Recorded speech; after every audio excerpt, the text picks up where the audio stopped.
Monday, January 15th, 2024, MMAOB Daily Podcast. I'm your host, as always, Adam Martin, joined by my co-host here, Mr. Big Marcel.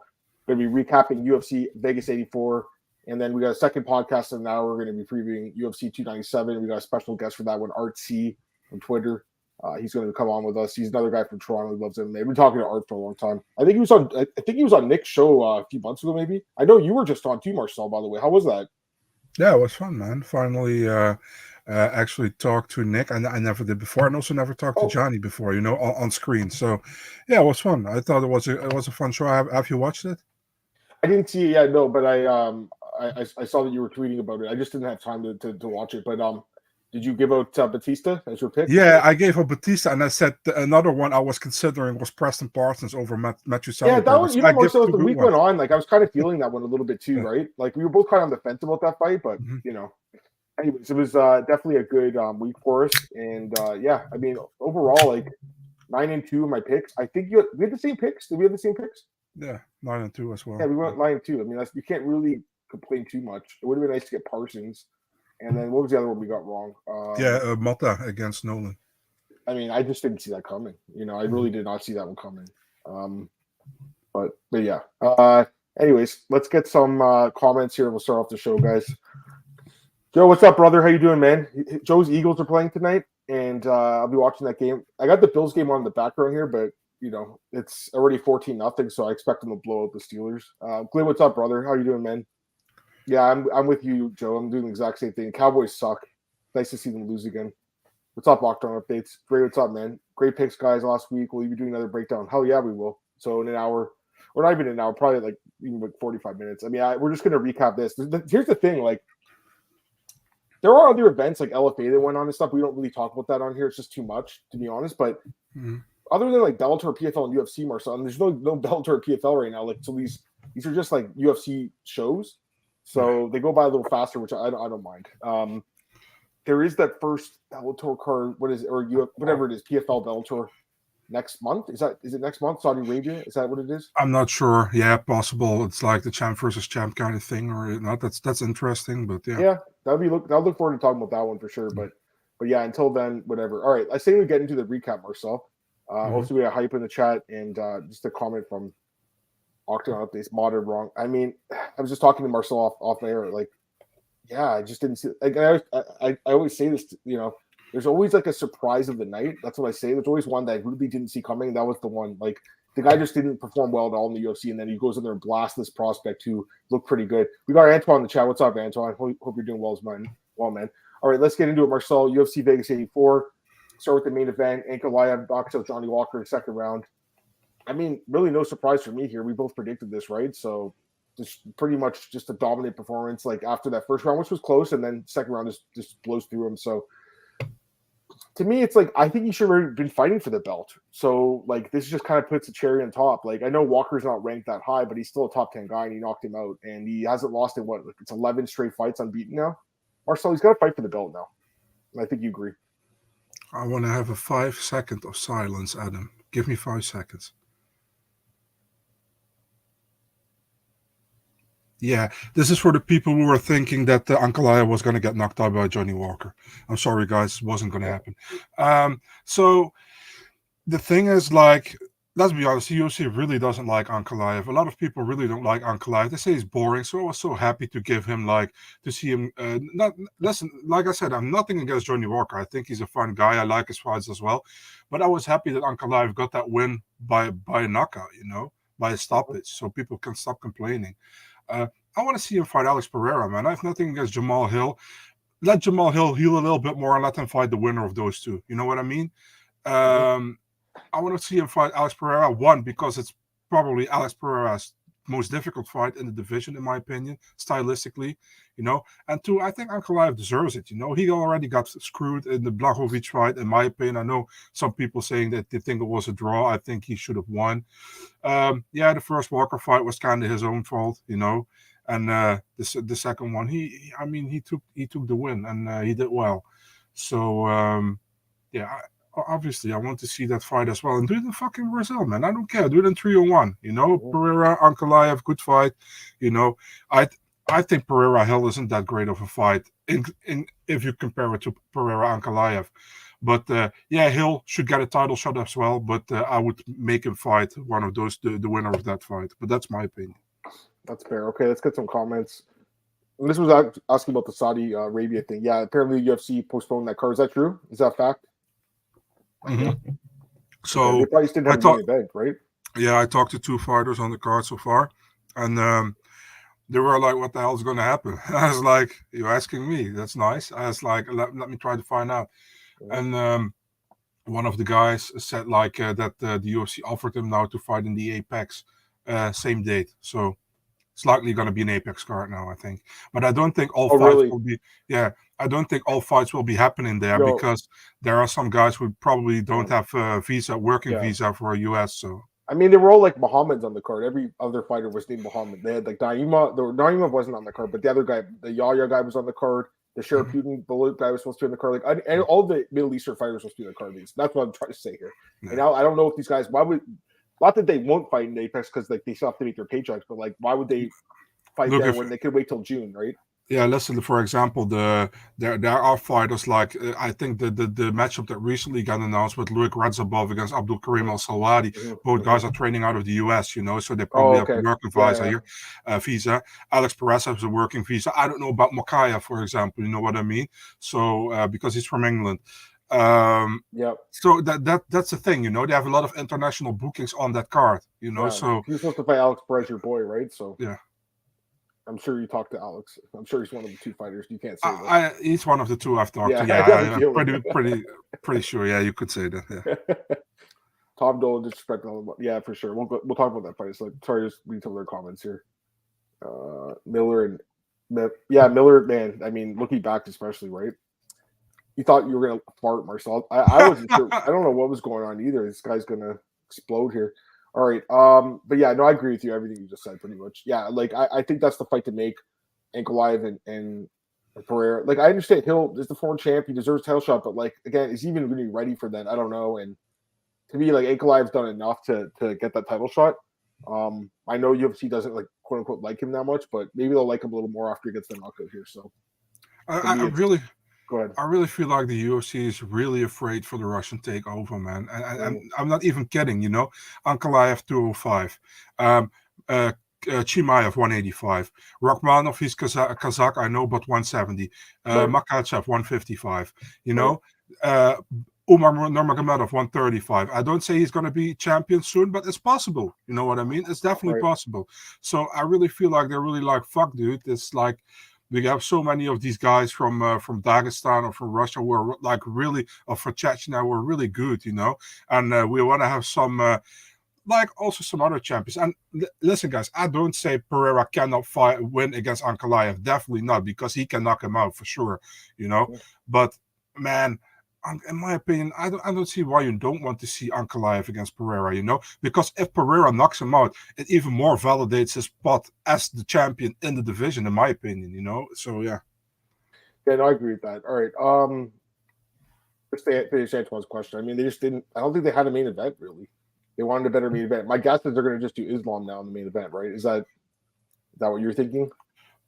Yeah, probably. I don't know, man. The thing is, like, I'm still wondering what they're going to do for UFC 300, because, like I said, my prediction was like the BMF title between Gaethje and Max Holloway.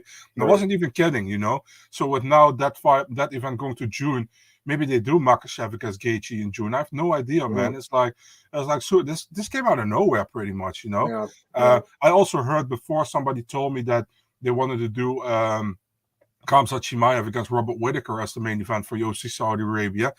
But I think that one, maybe that was true, And we saw Chimaev pictures. So maybe Chimaev couldn't fight, and they made the Whittaker Costa fight, for example. You know what I mean?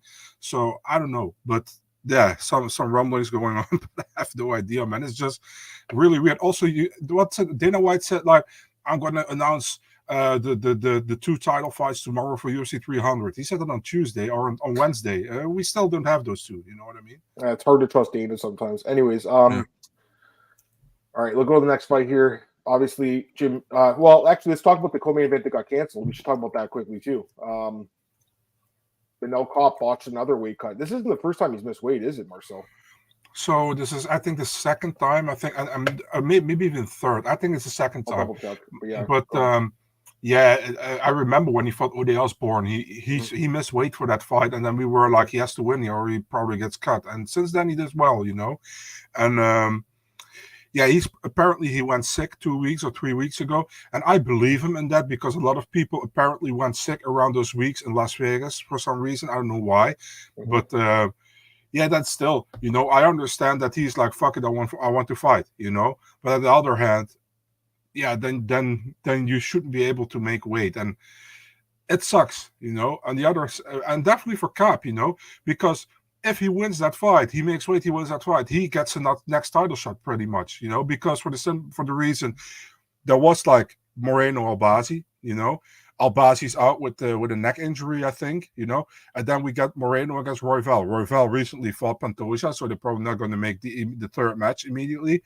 And Moreno also fought Pantoja pretty recently, so I don't think they're going to make that fight also if they don't have to. They have other options, Now I think if Moreno wins, he gets another chance, but it's like he was super close, and now he's far away. So yeah. That's bad that he missed, man. That was disappointing. Also, like, I wanted to see that fight. I'm disappointed. What's up, True? It says, remember it. Oh, I see what you're saying. Just keep pushing it back till Connor gets back. I still think Connor's going to fight in that card. I still think they're just kind of like not letting the cat out of the bag. That's still my prediction, Marcel. So 300? Yeah, that's still my prediction. Okay. Happy to see Marcel and Gav respectively. Absolutely. We talked about it a little earlier, Gabriel. Right. Yeah, it's great. Dean is a hope. Oh, I mean, I shouldn't say that. I got credential for Saturday, man. I don't want to get kicked out now at the last second. Don't make me say shit like that on there. Ankalaev main event 300 is a literal joke. He sells 0 tickets rather than Holloway Gaethje. I mean, I don't really disagree with the Holloway Gaethje fight. That fight's amazing if it happens, but listen, doesn't like Ankalaev, Marcel. Listen, bitch, I can go to you in Dutch if you want, but I want. Listen, if Pereira is that big of a star, according to the UFC, he should be able to sell it. You know what I mean? And why do we as fans care about ticket sales? I don't give a shit, to be really honest. I just want to see good fights. I want to see fights that are deserved to be there. And they're already making like Davidson Figueiredo against Cody Garbrandt. It's a fun fight, but I don't see the how do you say that, the usefulness of it, or whatever the word is.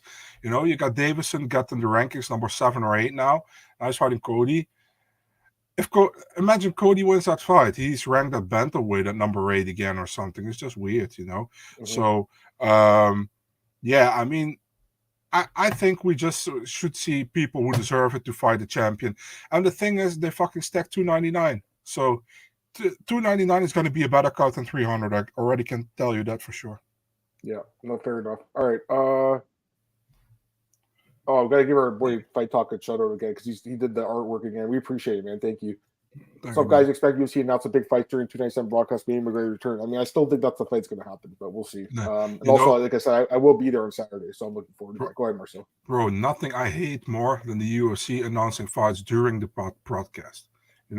I'm working, I'm already busy, and then like, let's go through some new fights. I'm like, motherfucker, you could have done that through the week. You know what I mean? Why during the broadcast? I know why they do it, but it's, to me, I know to fans it's fun, but to me, working, it's fucking annoying. You know what I mean? So because I want to focus on the fights and not on the fight what's coming up, but you understand exactly what I mean because you probably think sometimes the same way, maybe. Yeah, I mean, it is what it is. Like, I guess you don't think the same way. Okay. I'm used to it. Like, I've been doing this so long, so I'm used to like multitasking. And now I have some overnights with my daughter now. I think I told you, right? So I had some good news last week, guys. I have more access to my daughter, so it's really good. And actually, she was over on Saturday. We were watching the fights together. But of course, I'm trying to read her a book too, and I'm watching like Preston Parsons wrestle Semmelsberger. I'm like, I'd rather read her book. Actually, it was going to make me fall asleep that fight, to be honest with you. But the rest of the card was pretty good. This guy's asking of Vartanian again. Every podcast. I mean, I don't mind. It's just, when is this guy going to get the UFC? Because I want to stop being asked about him. I don't know, man. The thing is, like with Vartanian, and this is also what I heard. This like a couple of years ago that the UFC had like a limit on Russian fighters at the UFC. I don't know if that's still there. I don't think so, but they had that back in the day. I hope he gets his chance, man. I think he's really good. Mm-hmm. No, I agree. All right, let's get to the next fight, Marcel. We had Jim Miller getting a. Oh yeah, by the way, Ankalaev got a bonus, so he's back in the UFC's good books. And then Jim Miller also gets a bonus. Third round finish, neck crank in the third round over Benitez in a fight that he was obviously winning. Miller gets another win here. He's won 5 of his last 6 fights, and he's going to fight UFC 300. Calls out Paul Felder and Matt Brown. I'm assuming he'll get one of those 2 guys because he did ask him. And I mean, both those fights make a lot of sense. And both those guys, I think, have said they want to take that fight. Matt Brown is on Twitter. He said he wants to fight. I still don't know about Jim moving up to 170. I mean, if he wants to do that, it's his call. But I still think Felder makes more sense because they're lightweights. And they're the same age, too. And Matt's a little older, too. But any of those fights make sense. Like, I don't mind Jim Miller, Matt Brown. Just I think the Felder fight makes a little more sense just because of the weight class. But either way, I mean, he's going to fight in that card. He looked great in this fight. Just want to give a shout out to Cain Velasquez, who's in the corner of Gabriel Benitez. Was good to see him, Marcel, in the background. And that was awesome. So any thoughts about that, man? Yeah, man. Jim Miller also said Brock Lesnar, but I think if he wants to guillotine choke him, it's pretty difficult because he doesn't have a neck. But no, he's. I think that was funny. I think Anthony Smith brought that up right in the podcast. Yeah. But yeah, man, Jim Miller did great. And the weird thing, and actually it was okay, but weird was like I felt like Gabriel Benitez was actually happy that Jim Miller got the win for some reason. He was like smiling the whole that time. It's like, yeah, dude, well done. Very nice sportsmanship. But it was like, yeah, dude, this could have been a big win for you. It's I mean, Jim Miller isn't like the young guy anymore, but still, he's like in my opinion, he's a legend. So. Yeah, man, good win for Jim Miller. And he was winning 2-0 2018 coming into that third round, So he didn't even need the finish, but he went for the finish and he got it. And he got it pretty quick, man. Face crank, very nice. Yeah, man, I told you, man, for a long time, I want to see him against Paul Felder if Paul Felder comes back. So, Felder was first like, yeah, and then he was like, I have to see how my body is reacting right now, if I can do that and make that. So, let's hope he does, but I think that's a fun fight, and a fun fight for Paul to come back as well, Yeah, I like what a great performance by Jim Miller, man. I mean, he's looked great for a long time now. I mean, even that I'm just looking at his record. The Alexander Hernandez fight was pretty close too. Yeah, I mean, his fights are really competitive for the most part. I mean, listen, he's not beating the best guys right now. Like Benitez and Butler are not the best guys, but Benitez is decent. He's been in the UFC for 10 years, so. It's a nice win for him. But yeah, I mean, it obviously just sets him up for 300. I was just surprised they even booked him for this card just because you never know if he does get knocked out. I think he wants to stay active. Yeah. Last fight was in June, right? I can't believe it was in June, that Butler fight. Holy crap. And apparently he has the same taste of music than my dad, because in the Alex B. Union, what's that? How does he say that? Humanizing fighters, right? Yeah, like favorite band, the Eagles. That's the favorite band of my dad as well. And he comes out with CCR, Bad Moon Rising. So yeah, that's a classic for sure. That's an absolute classic. Let's get some other comments here. Hi, thanks, brother. Yeah, for sure. True. 2 years, you're getting a picture of your daughter. Probably she's talking a lot more now, man. Well, I'm really happy you had with your daughter, man. Me too, brother. I appreciate that. Feller didn't sound like he wanted to. Yeah, for sure. Do you guys think Miller makes the Hall of Fame when he retires? Well, I think so. A lot of people are fighting back on this.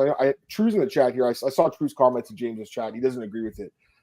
I think he will get it, just because he does have the most wins and the most fights. So I think that kind of puts him in it. And still a newer sport. That being said, I think there's an argument against him too. He's never really been a ranked guy. He's never really fought for a belt. I know he was supposed to fight, but he lost to Benson Henderson. It was 10, 12 years ago, maybe.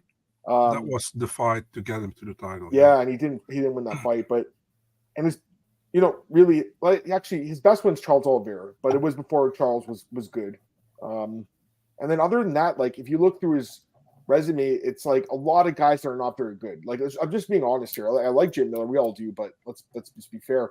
His best wins beside Dubronx are Cowboy, Clay Guida, Joe Lozon, veterans, good fighters, but no one that's a champion level fighter really, besides I guess Dubronx. And again, that was in 2010. That was in Montreal. That was a long time ago. But again, Marcel, this is his 16th year in the UFC, and I think that kind of gets him in alone. I think all those fights and all the wins and all the bonuses, all the finishes. I think he'll be in. I think he's going to get in. What do you think? Was it 124?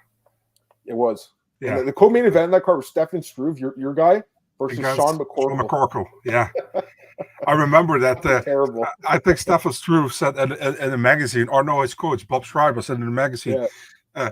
We were talking to Sean McCorkle, or he was doing like really weird during media day and all that kind of stuff. And it was like, who is this idiot, And at a certain moment, Sean comes to us, and we were like, what does he come? What is he coming? And then Sean was like, hey guys, what's up? Looking forward to fight you. And we were like, okay, dude, you talk so much shit. What you come to? He's like, dude, I have to sell the fight, man. I love you. That's funny. Any more comments here? I like this one. This is from the Big Lebowski. Man, I hate the Eagles. You seen the Big Lebowski? It's a classic. Yeah, the dude. Yeah, the dude. Yeah, that's like you. Would you go to Pioneer Wing or Pioneer Wing? I agree with you on that one. Yeah, like that's the thing. They have that wing for the Pioneers, right? And the gym would probably go in that, even though he's not like a guy from he didn't fight in the fucking 1990s. It's just like Can we not do a wing for like a records wing or something? They should have something like that. They got to open up some more wings. Listen, here's the thing. I'm not. The truth is, Marcel, it's not a real Hall of Fame. Like no one's voting. It's a on UFC it. Hall of Fame. Yeah. It's a UFC Hall of Fame. It's like no one's voting on it. Just Dana. It's whoever Dana likes, really. Yeah. Again, we're just talking about like Frank Shamrock should be in the Hall of Fame. He's not in it because they don't like him. So it kind of makes it like, just not the most legit Hall of Fame. That being said, it's still something we're going to talk about the show. All right. Okay, we're good there. Let's go to the next fight, Marcel. We had Batista. We had hit it, baby. Oh, that sounds good. Dog pick, the consensus dog of the night. Mario Batista wins a clear decision. Clear decision, Marcel. No controversy at all. Like, how did you score? Did you have all 3 rounds for him? Did you give it 29-28? How did you score it? I was leaning towards 29-28 because I was like, maybe I'm biased if I go 30-27, but it was like a 50-50 to me. It could be 29-28 or 30-27, Yeah, I was thinking, to be honest, I was thinking 29-28, but I mean, I was good with 30-27 too. Obviously, there's no sweat there. I mean, that third round especially was just absolutely dominant, right? Like, I know Ricky took him down a couple times in the fight, but overall, like his takedown defense held up. It's 2 for 13. And you look at the significant strikes landed, 112-45. The fight was it really was a one-sided fight. Still don't understand why Batista was plus 150. I mean, the guy is good, and I understand everyone's like, oh, well, his level of competition wasn't that great. I mean, but the skill is there too, right? Like, and you saw that. He's been in the UFC for 5 years now, He made his debut almost 5 years exactly ago when he fought Corey Sandhagen, which is crazy. And now he's 8-2, in the UFC. Very good record, and I think it's time. He's going to get ranked after this, and I think Marcel, it's time for a top 10 opponent, right? Wouldn't you think? I was thinking about Rob Font, man. Makes the most sense in my opinion. It's a good fight, man. That's a fun fight, right? Yeah, another boxer-based fighter to be good fight. Yeah, go ahead. Sorry, go ahead. Yeah, because like Rob Font recently lost to Davidson Figueiredo, so he's not going to get anybody in front of him. A lot of people are booked. You got Dominic Cruz there, but I don't see Dominic Cruz taking that fight. You got Umar Nurmagomedov, who's also looking really up in the rankings and not really like around him. I feel like so it makes the most sense, pretty much. I think to match him up with Rob Font. So I would do that. Why not? Yeah, no, I agree with that. That's a really good fight. I was really happy to get that plus 150. I will say this too. I thought they should have got the fight of the night. What did you think? For sure. This was the fight of the night. The UFC went with 4 bonuses, but actually it sucks for them that they went with 4 bonuses, because if there was a fight of the night, it was this one, Yeah. No, I agree. I think it should have won the bonus. I don't blame them for going with the 4 performance bonuses, although looking at I think Nicholas Mata got robbed of a bonus, man. He was the only there was 2 underdogs, right? It was Batista and him. And I guess Parsons, it was a pick'em fight. But regardless, him and Batista were the underdogs that won. And he knocked out Tom Nolan in 1 minute, 3 seconds. So he had the quickest knockout of the night. As an underdog, he didn't get a bonus. That one I don't agree with. I think the UFC, Sean Shelby might be like, well, dude, you're lucky you're still on the roster because we should have cut you after that fight with Trey Ogden. Let's be honest, they should have probably like that. Yeah, that's probably what happened. So he's not going to say anything, but I think he got robbed of a bonus. Let's get some more comments. I mean, oh, go ahead. Go ahead. I mean, I cannot say the name, but I told you before that, and people actually can't figure it out, but I'm not going to say the name. That one guy after 3 fights, and I think he was 2-1 with the UFC, wanted to up his contract, you know, and Sean Shelby was like, nah, we're good. And he was like, Sean was like, yeah, but he got already a bonus in his first fight, you know, we don't have to up this contract yet. And management and that guy was like, yeah, but we deserve to get more. And I think you give him 14 and 14, which is still not a lot. Yeah. But you know who I'm talking about, but I cannot say the name. But you guys can pretty much figure it out with the information I gave. He was what, 2-1 in his first 3 fights? In his first 3 fights, yeah, 2-1 with the bonus in his first fight in his debut. Oh fuck! I'm trying to figure out who it is. I thought it was Alex Perez, but I checked. He was 3-1. So was it Alex Perez? I tell you after the podcast, or I tell you in the private chat. Throw me in the private chat. I won't say anything. All right, let's get some more comments. And Shelby said like he was nothing special, by the way. So yeah, I appreciate that. True. Thanks, man. Let's see what it was. Oh, really, Marcel? Wow, that's crazy. That's I think you actually did tell me that now that I think about it, but I forgot. What's up, Joe? Batista's improving grappling since the Blackshear fight is impressive. Gave us 5 months ago. He stuffed most of the takedowns. There was like, I can't remember what round it was in. There was one part where, was it the first round maybe? Ricky got him down and held him for a little bit, controlled him a little bit. But that was really it, right? Like it was pretty good for him getting like back up off the ground. Do you think the first round at the end, was it a knockdown or was he just how do you say that, unstable? How do you say that? Yeah, I think the second one, they didn't count as a knockdown either. Yeah. But again, I wasn't sure in real time, to be honest. Mario looked great. Ricky hasn't evolved. Yeah, Ricky's kind of lost that top 15 ranking, I think, after this. Where's Jonathan Martinez? He's really good too. I mean, he's another guy that we really like on the podcast, man. He's awesome. What's up, Blake? Tom Nolan looks lost. One of his relatives was in a Facebook group telling him to bet on him.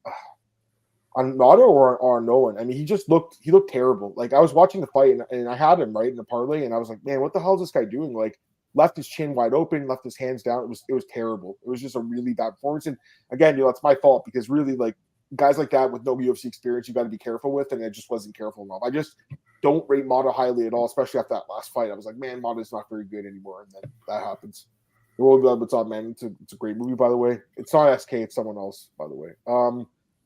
Bruno Ferreira knocks out Phil Hawes. I mean, Phil Hawes got sent to the Shadow Realm in this one, Marcel. Like I thought he was like fucking dead, man. It was bad. He was out, dude. He wasn't getting up for a few minutes. Phil Hawes is 1-4 in his last 5 fights with 4 knockout losses. I think Phil's UFC career is done. I think he's a talented guy, but he just doesn't have a chin. We talked about it. He just gets knocked down almost every single fight. Pereira, I don't think he's that good. I just think he's got a lot of power, but I don't think he's that good. He did show a little bit of grappling in this fight, which was nice, but I think the jury's out on this guy. I know he beat RoboCop, but to me, it still doesn't make me believe that this guy's like some contender or anything. He did call out. Who did he call out again, Marcel? He wants to fight in the Brazil card. What was his call out again? Who was it? I haven't heard it, to be really honest. Okay, I thought he called someone out. I can't remember, but I know he wants to fight in that card. And his boy Bruno Silva. Did he call him? Sure, Did he call? Oh yeah, that's who it was. He called it Bullet. Yeah, true. Yeah. I mean, I'm good with it. I think it's fine. You like that fight? Yeah, why not? Sure. Anything else you want to add to this one? Or are you good? Yeah, man. Phil Hawes is. I remember the first time I heard about him was like, it wasn't tough, and they were like, this is the trading partner of John Jones. Yeah, now he's in Killcliff, I think, but for some reason, man, yeah, I mean, I think he's decent, but his chin doesn't held up anymore, and I could barely see where he got hit with when he went down, I had to see in the replay, and man, the referee was a little bit late, dude. He got like 2 to 3 punches clear to the chin while he was already out, but yeah, good win for Ferreira, man. One he needed after that Rudzi Boyev loss. So, yeah, good for him. I agree. A couple other comments. Bruno's okay. He has good grappling and power. Yeah, I kind of agree with that. I mean, I don't think he's a contender, but it was a nice win, and he got a bonus. Deserved bonus. It was a brutal knockout. What will happen with the fights book for Saudi Arabia? I mean, I think they're going to move to that June if they move it to June, but I mean, I don't know. Maybe they'll move them to the Apex. By the way, I want to say this quickly. Like, I remember. I think Alex was the one who reported like they were only going to do so many Apex shows. Seems like they're doing a lot of them though. I thought they were going to do less. The first fucking quarter, I think January has 1, February has 2, March, if this goes also to the Apex, has 3 then, April has already won, and I think What? the second one, the Carini Silva against Lipski, is also in Las Vegas, so that's probably also. Wait, is that a main event? That's a main event? No. That's Okay. I think that's announced for April 27th, but they both say it's in Las Vegas, but Oh, that's I not see going what to you're be a saying. pay-per-view, you know? Yeah, So- yeah, no, I get what you're saying. Sorry, I was just like, holy shit, that can't be a main event. Like, I mean, well, I guess it could. Aspen Ladd and Dumont was a main event once, so I guess it could. And so was Patrick Holohan and Louis Smolka. Your boy. Yeah, but that was like, I think that Short was notice or supposed to something, be Poirier against Duffy, right? Yeah, I think you're right. Yeah, Joe Duffy. Man, remember Joe Duffy? That guy was good for a minute there. Anyways, Haas doesn't look like wrestler. I don't know what happened to Phil Haas, man. He just, yeah. I think his career's over, dude. Honestly. Josh Allen just scored a touchdown. Holy shit. I got it on the background. Josh Allen, the quarterback in the Bills, he just ran like 80 yards. Holy shit, that's crazy. He's so good. All right, back to this. Did Haas need recover from the Bleazy fight? Evidently not. 3 months is a long time to get a fight postponed. Some guys need to get paid. They do, but what are they going to do, right? UFC's like, you're going to have to wait. Now Aaron being 3 rounds. Are we sure it is? Because on UFC stats, it's actually listed as the main event. So I don't know what's going on with that. No, it's not. It's not the main event. It's why is it listed that way? I have no idea, man. And right now it's 3 rounds. So I don't know if they're going to change it, but right now it's 3 rounds. Yeah. So happy we didn't get Johnny Walker win title shot. It would have been EU left hook Pereira. Yeah, I mean that would have been a joke of a fight. Duffy Maribek Taisimov would have been a fun scrap. Maribek Taisimov was a really good fighter, man. That I don't know what happened. Like I think he had visa issues too, and he just they stopped booking him for fights. It was very friendly guy as well. I met him in Rotterdam. Very friendly guy. He fought on that card, right? Didn't he? The one. He knocked out the Silva dude. Which one? Felipe. Oh yeah, that guy. He barely fought in the UFC, right? Maybe he had like 1 or 2 fights. I think he lost to Puelles after beating him up for 2 rounds, and then he got submitted. I think. No, my boy Puelles. Yeah, I think so. Yeah. All right. My dad just texted me. He's like about the Bills game. Ribas and Namajunas being 5 rounds makes no sense. Yeah, I mean, but Rose is still a big name. That's why. I rather see Ribas Namajunas than I see Tai Tuivasa against Tubura for 5 rounds. Why is that 5 rounds? I thought that was on the other card, 298. Yeah, that wasn't the other card. They switched it because it didn't have the main event. They could have fucking switched another fight to that card. Stop booking Marcin Tybura for 5 round fights. I mean, honestly, stop. Rose gets 5 rounds. Stop booking heavyweights for Apex main events at 5 rounds. I don't want to see it. Allen's a beast. Glenn's right too. The $900 tickets. Yeah. I mean, if I want to see a fucking a fat, sweaty, heavy guy, I can look in the mirror. You know what I mean? I don't have to see the UFC event all the damn time. Oh God, we love you, Marcelo. Okay, let's go through these other fights. We got 20 minutes left. Then we're going to go to the UFC 297 preview with Art C. All right, next fight. This moved up to the main card at the last second. Waldo Cortez Acosta defeated Andre Arlovski by decision. There's a shit fight, Marcel. This fight was so fucking boring. I didn't like. Imagine this was a main event. My God, this fight sucked. Like, let's just be honest. Waldo's okay. I just like this was a setup fight for him to knock out Arlovski. It really was. And he didn't look good. I thought he looked terrible. To be honest with you, I know he won, but like, my God, this fight was fucking terrible. Do you have any thoughts about this fight? I thought it sucked. What do you think? I got really annoyed by Waldo, man. I was like, dude. Yeah. Waldo was acting like he was doing like something out of the crazy stuff. He was like, "Look what I'm doing here, man! I'm putting like a clinic on a former champion." I was like, "Dude, listen, Andre Arlovski. All respect in the world for the guy, what he did. He's a legend, you know. But Andre Arlovski is like." He's at the end of his career, you know what I mean? And this was for Waldo to step in, to take over. And what he did was like clowning around, you know? It was terrible. And it was just annoying. He also, I don't know, what was he doing after the fight? Went to Arlovski, was like doing like really weird to him. And Arlovski was looking at him like, you know how Arlovski can look. So really intimidating. I don't know what that was about either. That was just bizarre. This fight sucked. Let's move on. I don't want to talk about it anymore. I just thought the fight sucked. I really did. Nothing about the fight. By the way, the stats say Arlovski outlanded him in strikes. You know, I think 2-1 was a fair scorecard though, for what it's worth. Mm-hmm. Preston Parsons gets the win over Matthew Semmelsberger. This was a fight that we were kind of on the fence about last week, but we did talk about Semi's just poor takedown defense. And Marcel, I think, you know, he's lost 3 straight fights and 4 of his last 5. I kind of feel like he's also kind of at risk of being released now, to be honest with you. He does have a win over Jake Matthews, which it's a good win. But other than that, all the other guys he's beaten are not on the roster anymore. So he's like a borderline guy. And then Parsons, you know, he's not the most exciting guy, but I mean, he's a good wrestler. And he did go for a few submission attempts. I thought it was a pretty good performance by him overall. Yeah, I mean, not much else to say. He did a good job here. What did you think? Yeah, I agree, man. I mean, the first round, I think that he did really well with the ground control, the takedown, but also with striking. You know, he had the first 2 rounds in the bag, and I remember that the corner of Samuelsberger was like, dude, you have to go now, because if you want to win this fight, you know. And he went for it the first couple of minutes, but then Parsons took over again, you know. And I think a really good win for Preston Parsons. No knockdown for Samuelsberger in this fight, by the way, which is odd. Normally, always have. Yeah, I know. Usually that's what yeah. it is, right? So, but yeah, good win for Parsons, man. And we pretty much said it last week, man. There are not a lot of fights where we see a dog winning, you know. And this was one, like, we were on the fence. We still went with Samuelsberger, but I said last week, if Samuelsberger don't get the finish early, I think Parsons has the advantage in the later rounds, you know. And he actually already had the advantage in the earlier rounds. So, yeah, good win for Parsons, man. Happy for the dude. I think he's kind of underrated, man, because he's like typical guy on the roster who doesn't talk a lot, you know. He just fights, and he's not really like, he's not jumping out of anything, you know what I mean? He doesn't have a crazy hair or crazy stuff. He's just he looks like an average guy, you know what I mean? And I think he's pretty good. So I gotta give him credit. Yeah. Absolutely. Okay, let's get some comments. I missed a bunch. Sorry, guys. Marcel was talking. I don't want to interrupt him. Goddard needed a slap, missed the fouls, and if obviously comes a foul, you pause. He's an OG.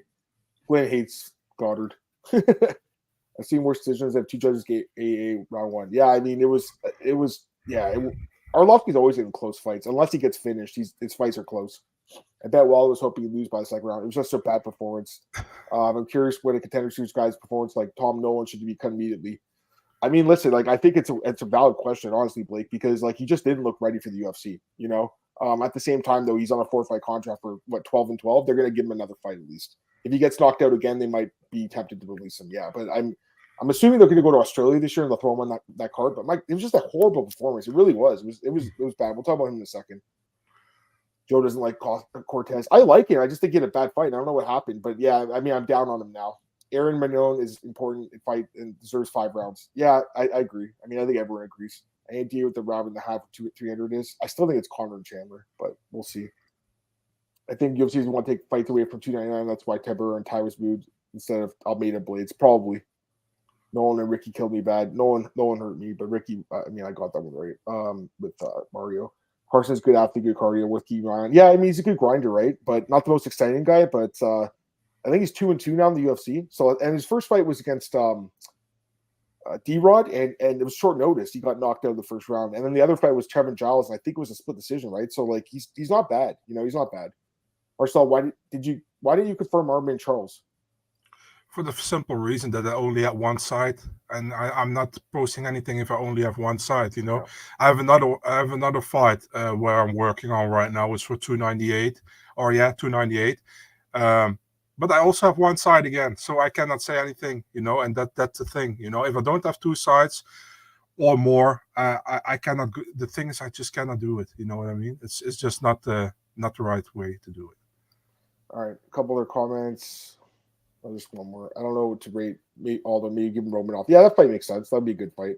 Yeah. Okay. Marcus McGee gets another bonus. Marcel knocks out Gaston Bolanos. Another great performance by this guy. 3-0 now in the UFC. 3 bonuses. He's 34 years old. Or he's going to be 34 in a few months. You know, Marcel, I think they got to fast track him a little bit faster because he's an older guy for the division. I think a top 15 guy makes sense next for him. What do you think? I mean, yeah, why not? You know, I was thinking like Marcus McGee, he's bantamweight, right? He is. Yeah, I mean there's a lot of options for him. You know, I would even think one of the Basharat brothers, like Farid, who fought in this card. Why not? You know, he's also 3-0, I think, in the UFC. Not as much finishes, but also good. But yeah, McGee, man. I mean, we both picked him. I think he's a very good fighter, and he came out of nowhere. You know, last year. You know, Sean O'Malley's training partner. Has looked great so far, man. UFC. He looks like a cool guy. He seems like a cool guy as well. So like real family man. Yeah, all good. I'm happy for him. Yeah. All right. The biggest fight ever confirmed first. I mean, he's confirmed some big ones. Probably the biggest is Robert Whittaker against Israel Adesanya won for Australia card back then. Yeah. Those how fighters with 5-0, 6-0 records get in the UFC. But guys like Abdul get past. Yeah, I know it's weird. So he was waiting for the Metis KO. Yeah, that's true. No, the Wells fight was close. I mean, it's one of those control versus damage type fights. Is Brady High until 298? Interesting interview with says he's fighting Rinya. No, he's out. Off the court. Okay. Packers fan? Yeah, the Packers looked good yesterday. Never stop saying contender series need to be a tournament. They gotta do something different with contender because right now it's just a way to get cheap talent in the UFC. You know what always annoys me is like Dana's like, I don't know these guys, when they fight there in the I don't know them. I don't look records up. Then he's like, after the fight, normally I wouldn't take you because you're like 15-8. We're not interested in you, but you did well, and maybe it's like, dude, why are you always acting like you don't know these guys? There's no way you don't know all these guys. Maybe you don't know some of these guys. You know what I mean? But there's always like, and it's just weird as well. Why don't you want to know anything about these guys? If they're fighting for my promotion, I want to know who's fighting for my promotion. You know what I mean? So, yeah. But hey, that's just me. Maybe I'm an idiot. What do you think UFC thinks of the Bachelor Bros? We'll talk about them right now. By the way, is Rinya staying on 298? Do you know about that or no? I think they're trying to get him another fight, but I have no idea against who. Yeah, so let's talk about Bachelor. He defeats Taylor Lapalus by decision. Not the most impressive fight. I found this fight kind of one of the more boring fights in the card personally. But he's 3-0 now in the UFC. His brother's obviously talented too. They're both undefeated. I mean, they're both good. It's just like I don't think it was a great fight. Do you have any thoughts about this one? I was actually intrigued by the fight, and I tell you why. Because I think the Taylor Lapalus takedown defense was really good. Yeah. I really like that, and that's the thing. I wanted to see Farid fight more in the stand-up because, and he did that a little bit more. He still got the takedowns here and there, which is good for him. But you saw like that Taylor could kind of match him in the stand-up, But Farid just too ferocious, like his nickname, with the takedowns, and. He did well, and I actually liked his interview afterwards. He is like, guys, you can take a fight with me or my brother. You can fight us better now than in 10 years when we are even better than we are already right now. It sounds kind of cocky, but it's kind of true. You can better fight him now than you can fight him in a couple of years. And he's still super young,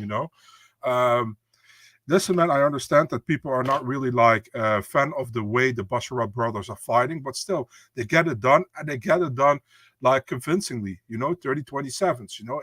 I'm always like, if you complain, people in defense, if you complain about someone with a 30-27, maybe you should complain about the opponent who cannot do anything about it. You know what I mean? And I think they're really good. And they also train at Extreme Couture. So I only think they're getting better. And let's see what happens in the next couple of years with them. I think they're really good. And I want to come back to last week.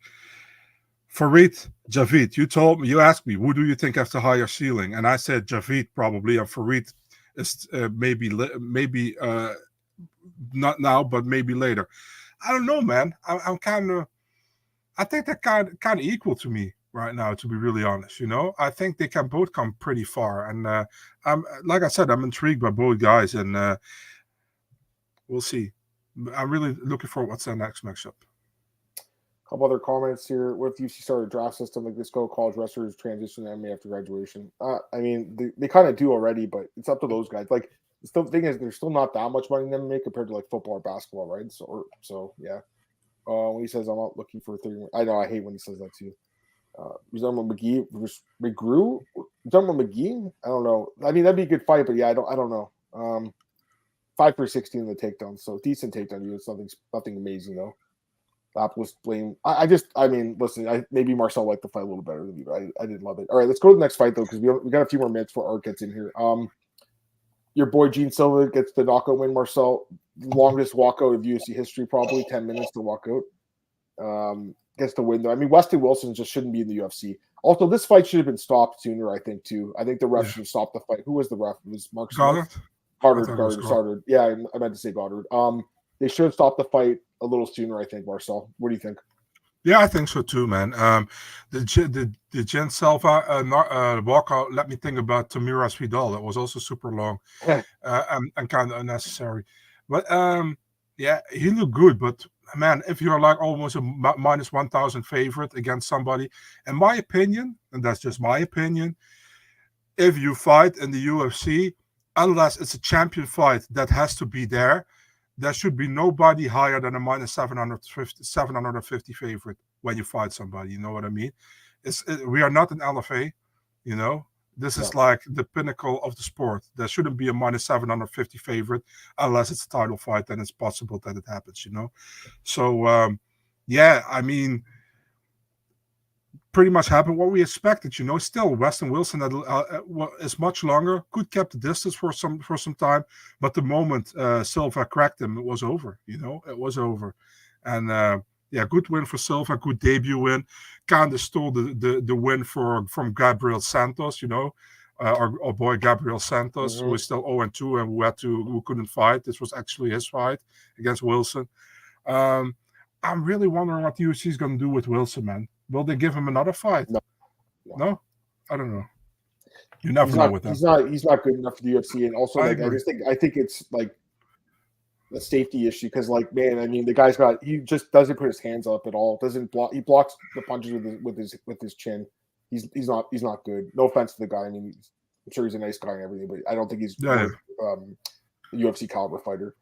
All right, let's go to the next fight here. Just a couple more left. Again, we're going to do 297 preview in a second here. But yeah, Nicholas Mata gets the upset of the night, in my opinion. Should have got a bonus. Knocks on Tom Nolan. I mean, he looked great. What do you think, man? I mean, I'm super happy for Nicholas Mata, man. He's a super nice guy. Sometimes I talk to him. He DM'd me, like, I think last week. He's like, dude, are you from the Netherlands? I was like, yeah. He's like, oh, it's like, what do you think I was from? He's like, yeah, not from the Netherlands. I was like, yeah, then you know now. Now he's a very nice guy, you know, and I was hoping for him he would do well, but he had a super tough task, in my opinion, against Tom Nolan. You know, Tom Nolan looked really good against Bogdan Grad in the Contender Series. But I have the feeling, maybe I'm wrong, but I have the feeling that Tom Nolan really fought cocky in this fight, you know? He really thought this is going to be an easy win for me. Yeah, he did. You know? He did. And the problem is, if you listen, the fans can think it's an easy win, but yourself never can think it's an easy win, you know? He came in with his chin high, no defense, and he got clocked, you know? Yeah. And I'm happy for Mata because probably he gets a new contract now, you know? But, yeah, Nolan, I mean, it's tough to make a good set. How do you say that? It's always good to make a good first impression, you know. And this wasn't a good one. Let's see what's next for him. But man, that train kind of got derailed quickly and much quicker than I thought. So yeah, I think he's a talented guy. We'll see in the second fight. I think he will be more careful, you know. I agree. And then I shouldn't say last fight, the first fight really. Joshua Van gets his third win in the UFC, knocks out Felipe Bunes in the second round. First round was, and I bet on Van, first round was sketchy. I mean, he didn't look good at all. Like, but again, this is kind of like the way he fights, right? Like, he's a guy that he has a good chin too, by the way, but it's not going to last forever. But yeah, I mean, he just got beat up in the first round, and then second round just completely torched this dude, just destroyed him, and the body shots is. I think my tweet went up there about the body shots. I mean, that's the best thing about this guy's game, dude. His devastating body shots. What do you say? You got the first tweet of the year. No, I had the second one. Sean Bitter had the first one. Oh, okay. I thought you had no, someone else told me that too, but Sean Bitter had the first one. Do you know when the show opened? I talk about it, right? I'm not talking about after the fight. Yeah. Before the fight. Before the fight. Sean had one. Yeah. Okay, I thought you were the first one. Okay. I'll take it. I mean, I don't expect this anyways, but yeah, it's cool. But yeah, I mean, I think I really like this kid, the Fearless, man. What do you think of him, Marcel? Yeah, he's really good. You know, the thing is, like, I think Alex Buunen said it on Twitter. He's like, Joshua Van doesn't look tape of his opponents, but he studies them in the first round. You know, it's crazy. You know, he looked like a different fighter coming out in the second round. You know, and he put Buunes away, and Buunes did very well in the first round. I gotta say, you know, yeah, good win for him, man. Third win in such a short amount of time. He was supposed to be on a Contender Series, right? He got in the UFC, fought Salgas Zumagulov, won that fight. Then he got the win over Borges last time, and now he got the great win over Bunis. He's an interesting prospect, man. Still young, 22, I think. So a lot of room for how do you say that? For improvement. So lots of potential, man. And he's a fun guy. And I mean, he's from I think he's from Myanmar, right? Myanmar, and that's good as well. If you have somebody who's like from a country where the UFC hasn't been yet, and where MMA is pretty big in Myanmar. For example, the guy who was in one championship, that Aung San Suu, he's like a god to them. The Burmese Python. So if you can build this guy, maybe you have another location to go at a certain moment. So yeah. I agree. I like this kid a lot, man. I think he's really good. All right, let's get some comments here. We're going to finish this one podcast, guys, and we're going to get to the next one with RC. Weston Milster might be Killer Elephant, maybe. Yeah, Nolan, that was 6%. I saw that on Armada. These guys need their own press team. Read their own press. Yeah, no one did, apparently. James Vick, Ryan, guys like... Oh, James Vick ran, so guys like Turner, Alvarez, Ignacio, no one could walk. That's funny. Josh... Fan loses the first round so easily. Everything's going according to plan. Pretty much. Yeah, the body shots were ridiculous. Marcus, what's up, brother? How you doing, man? Glad to have you here. Whose stock dropped the most? Good question. Let's go through it quickly. I mean, Cap. Well, Cap, he didn't even fight, and I think his stock dropped. I think Tom Nolan for sure. Stock went really down. I think Ricky Simone. Yeah, I think him too. And I think honestly even Walker, because there was some hype behind him with the knockouts and everything, but bad loss for him. As far as stock going up the most, I would say, I already like Batista, but I think in the eyes of the public, probably his went up a little bit, and then Preston Parsons is another guy. But the thing is, most of the favorites won, right? So, I don't think a lot of their stocks went up because they were supposed to win. Mm-hmm. But I'd say Batista probably. I think you probably agree with that too, right? Yeah, I agree. Cop for sure would have got he fucked up his title shot. I think you tweeted. I saw your tweet right after he botched his weight cut. You said I said it in the Discord. That's it. In the Discord. Okay, you didn't want to say it. No problem. Yeah, I said in the Discord. I can say it here. I said he's 129. He screwed his title shot here. He did. And definitely with the knowledge we had from the day before that Albazi was out against Moreno. Yeah. I mean, a win here put him in direct title contention, and I think he knows that as well. Listen, of course it's his own fault, but also I'm sad, because I wanted to see him fight for a title, but what's going to happen now, For sure. Vance started training at 19, UFC at 22, fucking insane. He's very talented. I think we can all say that. And then this is the last question I'm going to take because we're going to do the next podcast. I don't want to leave Art waiting here. And I did see the messages. Dana and Lorenzo were talking about John Jones. You saw that, Marcel? What did it say? MMA Fighting House. It's like some email exchange or something. And Dana called Jones a douche or something. They were trying to basically keep his wages low. It was kind of fucked, actually. If you read it, it's kind of fucked up. All right, guys, we're going to end this podcast, though, because, like I said, we don't want our guests waiting here. So give me 2 minutes here, and I'm going to set the next podcast. We'll send the link out, and we got RT coming on. He's the guy that hit that $82,000 parlay a few months ago, or last month, I should say. So yeah, we'll talk to you guys soon. For Marcel, this is the MMAOB Daily Podcast. I hope you guys enjoyed it. We'll be back in just a minute with the UFC 297 preview. Talk to you guys in a minute. Bye.